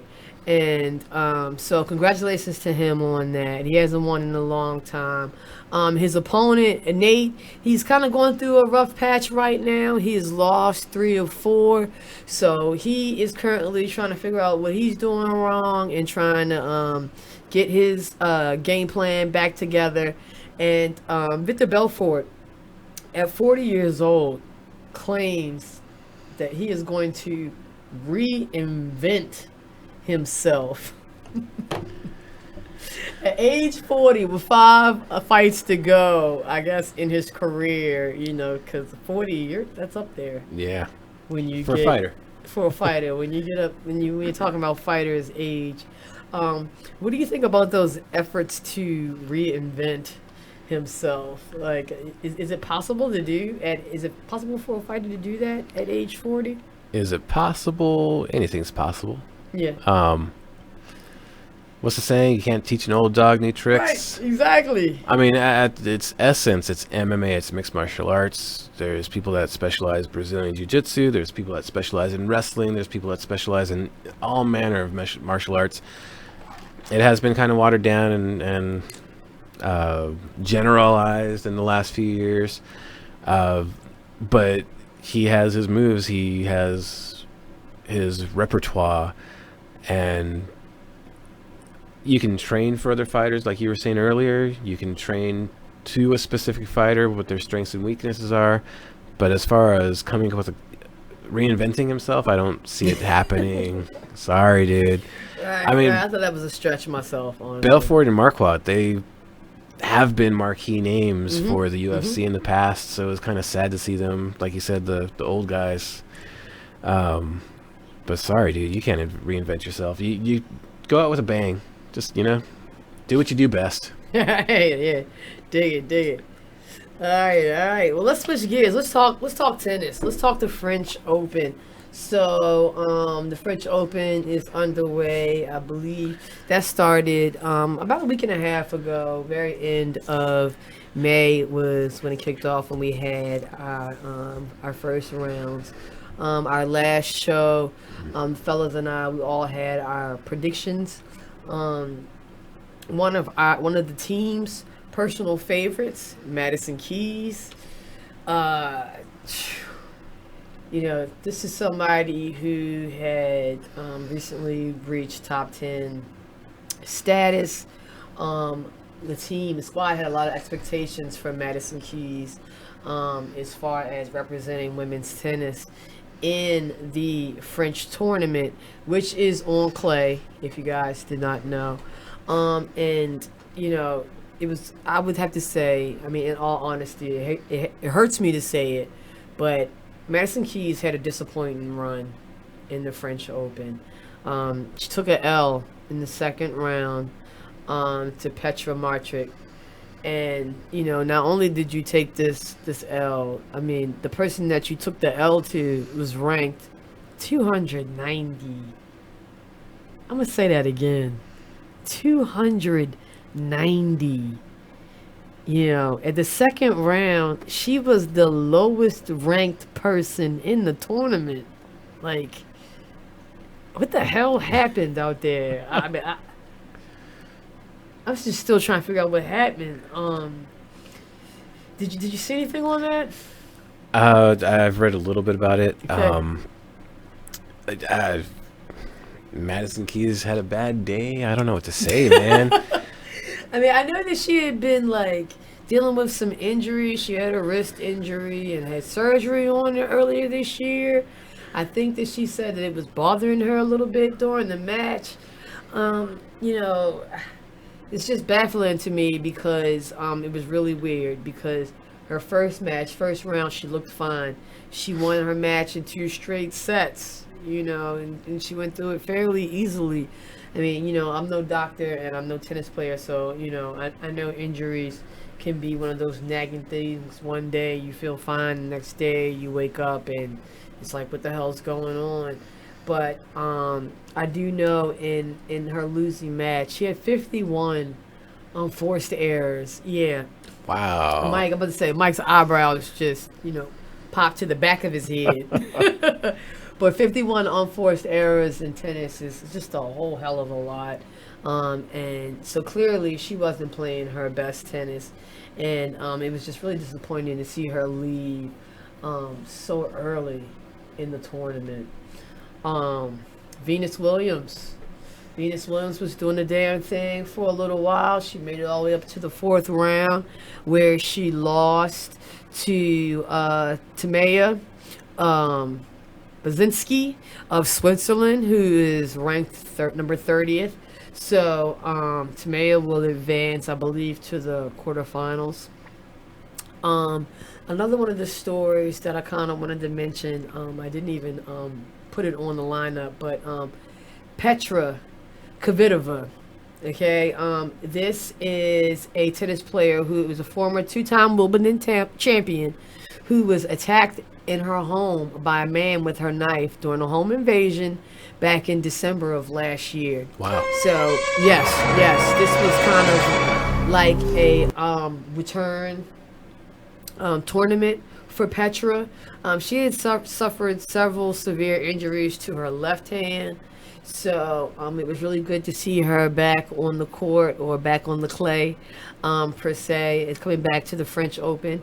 She did lose in the second round to Bethany Maddox-Sands, but she's getting back into the swing of things, and I'm pretty sure they're looking forward to her over there in London for the Wimbledon tournament. That's scary. Yeah. It automatically makes me think of back when Monica Seles got stabbed. Monica Seles, yeah. And it took a long time for her to come back too. Right. And I was almost wondering, like, was this something tennis related? Because they said like her only injuries was to her left hand.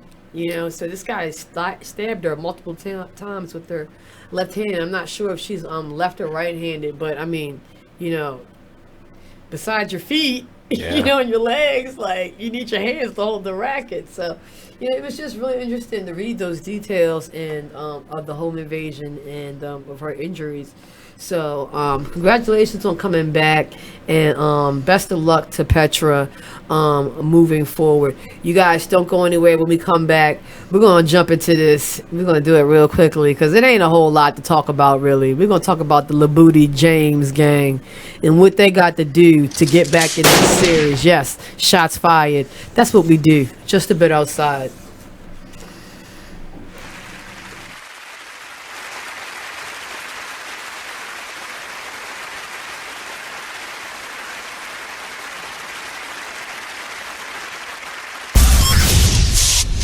Listening to BeExposedRadio.com. Talk dirty to me.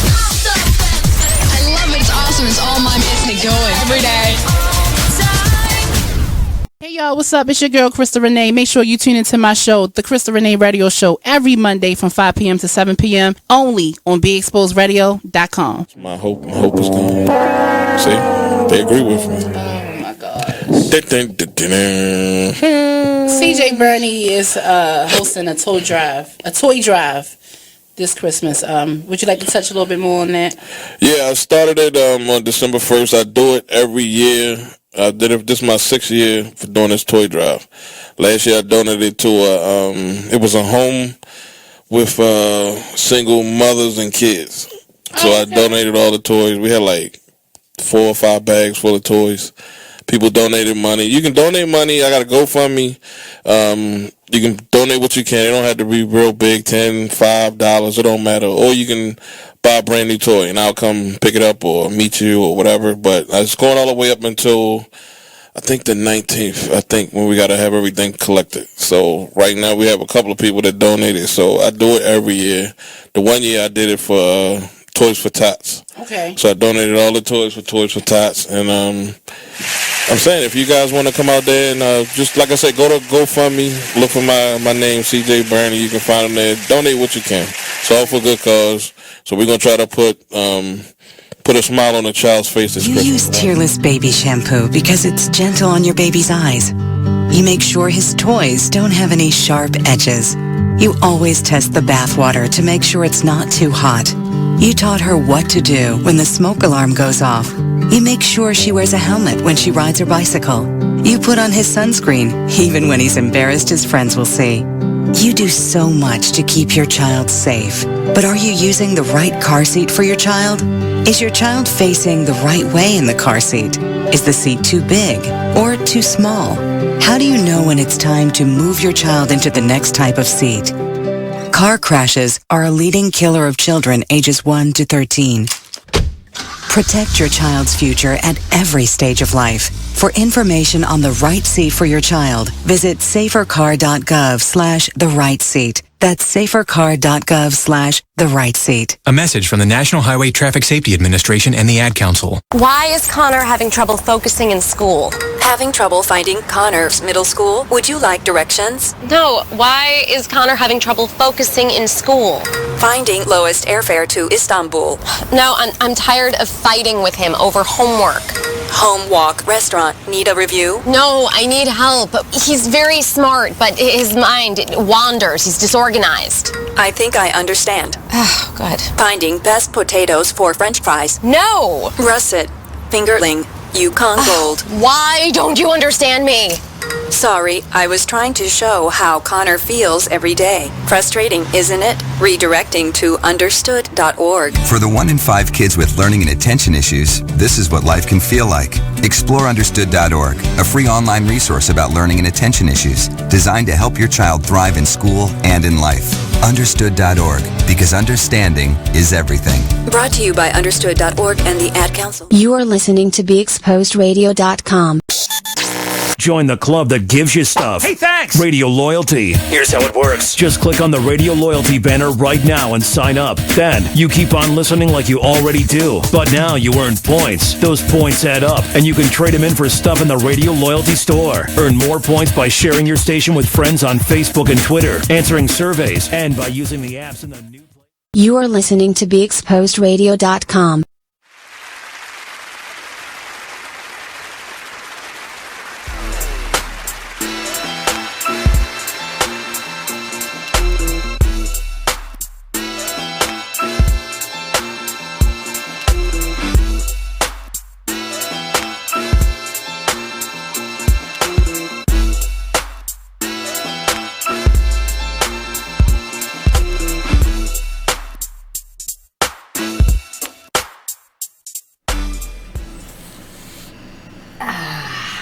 So I had to bring that last little segment in, like Steph Curry, because I feel like we're in the fourth quarter and we're totally winning. So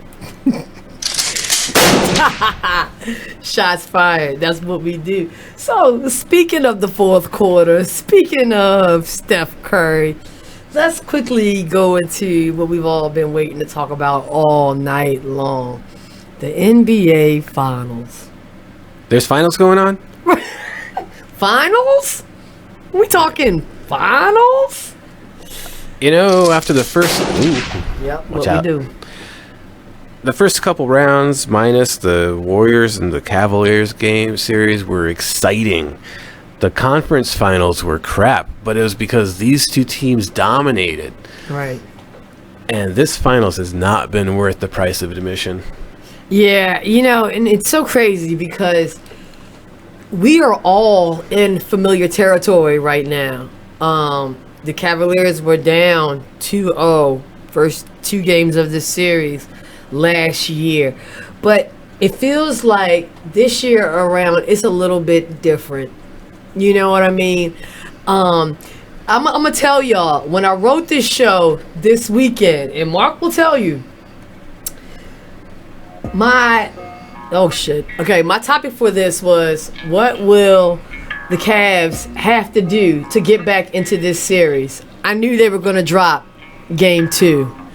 They're going to drop game 3. I don't think they're going to win until game 4. Mark, what do you think they have to do to get back into this series? This series? Do you think they're going to get back into the series? They got to play next year. Yeah, shots fired. That's what we do.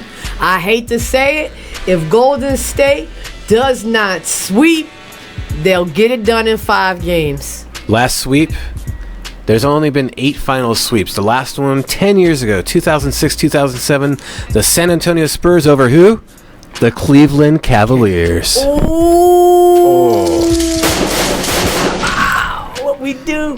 What we do. So, LeBron James has been doing his thing. I mean, everybody knows he had the triple-double last game, but it was all for naught. He has no help whatsoever. One of the most horrendous stats. Tristan Thompson, the baby daddy of Khloe Kardashian. The goddamn Kardashian curse is in full effect. That hoe only had 4 rebounds. Steph Curry had like 6 or 7. He had 2 assists also. Hey. No, game 1, Tristan Thompson, no points, 4 rebounds. Game 2, J.R. Smith, no points, 14 minutes. Their starters aren't performing. You're not going to win a single game, Cleveland. Yo, starters, my man, J.R. Smith, Shump, I hope you get to come back. But yo, Kevin Love, I mean, you weren't really as bad as the others, but yo, the role players, get in your lane, get your head out of your culo, and let's play some basketball. Come on, you're about to be back home. I'm telling you right now, if you do not win game 3, this series is over. Sweet.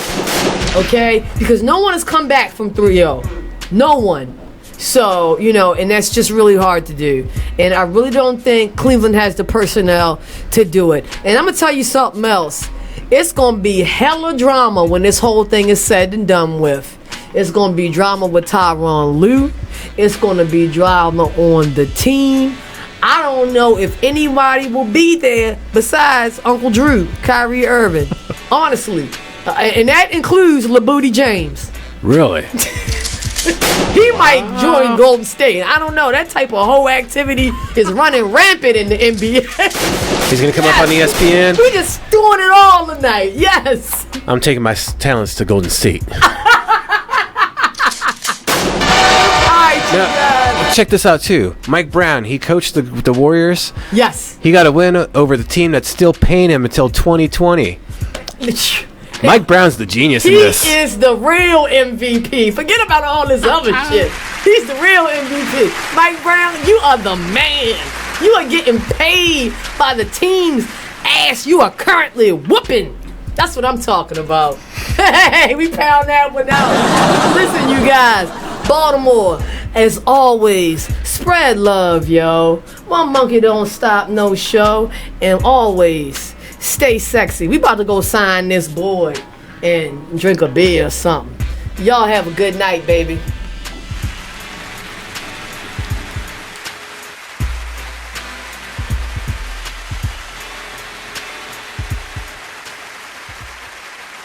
Check out what you missed on Be Exposed Radio.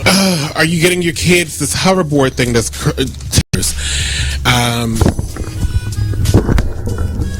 they're